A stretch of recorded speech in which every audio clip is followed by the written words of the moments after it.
Hey guys আসসালামু আলাইকুম। তো সবাই কেমন আছো? আশা করি সবাই ভালো আছো। তো আজকের ভোরে সেহারি খেয়ে দিয়ে সকাল সকাল বেরিয়ে পড়ি গাড়ি লোডিং এ। আর আজকে চলে যাই গাড়ি লোডিং করতে আমাদের ঝাড়খণ্ড পাহাড়ে। সেখানে আমার গাড়িটাকে নিয়ে চলে যাই লোডিং এ এবং সেইখানে গিয়ে র্যাম্পে লাগিয়ে দিই আর আমার লোডও শুরু হতে লাগে। তো ফাইনালি বন্ধু লোডিং করে আমরা কিন্তু চলে আসি রয়্যাল গেট।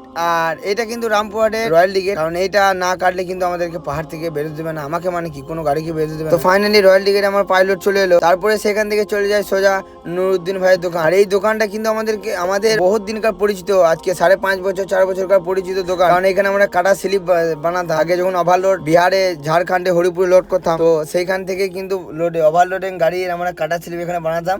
তো চলো তারপরে আমরা চলে আসি রামপুরহাট পাহাড়ের রাস্তায় একটা সিঙ্গেল পাড়া আছে। সেই সিঙ্গেল পাড়াতে কিন্তু আমাদেরকে বেরোতে গেলে দুপাশে দুজনকে খালি গাড়িতে বা লোড গাড়িতে 10 টাকা করে 20 টাকা লাগে। ঢোকার সময় লাগে আর বেরোবার সময় লাগে। তো এই যে দেখতে পাচ্ছ খালি গাড়িগুলো সব দাঁড়িয়ে আছে, আমাদের লোড গাড়িগুলো আগে ক্লিয়ার করবে, তারপরে খালি গাড়িগুলো ছাড়বে। কারণ একসাথে যদি ছেড়ে দেয় তাহলে পাড়ার ভিতরটায় জাম লেগে যাবে। সে 10 টাকা করে নেক তাতে অসুবিধা নাই, কিন্তু জাম যেন আমাদের না লেগে যায়। তারপরে সেখান থেকে সোজা চলে আসি আমাদের মুনসুবা মোড়ের টোল। আর ডাউনেও কিন্তু এখন করে দিয়েছে সিস্টেম, মানে ডাউনেও টোল নিতে ডাউনে নিতে না, তো এখন শুধু আপে নিচ্ছে 90 টাকা আর ডাউনের টোল এখন নিচ্ছে 165 টাকা, নিয়ে টোটাল 255 টাকা। মানে সব জায়গায় টোল একটা করে স্লিপ কিন্তু বাড়ছে সব পাহাড়েই।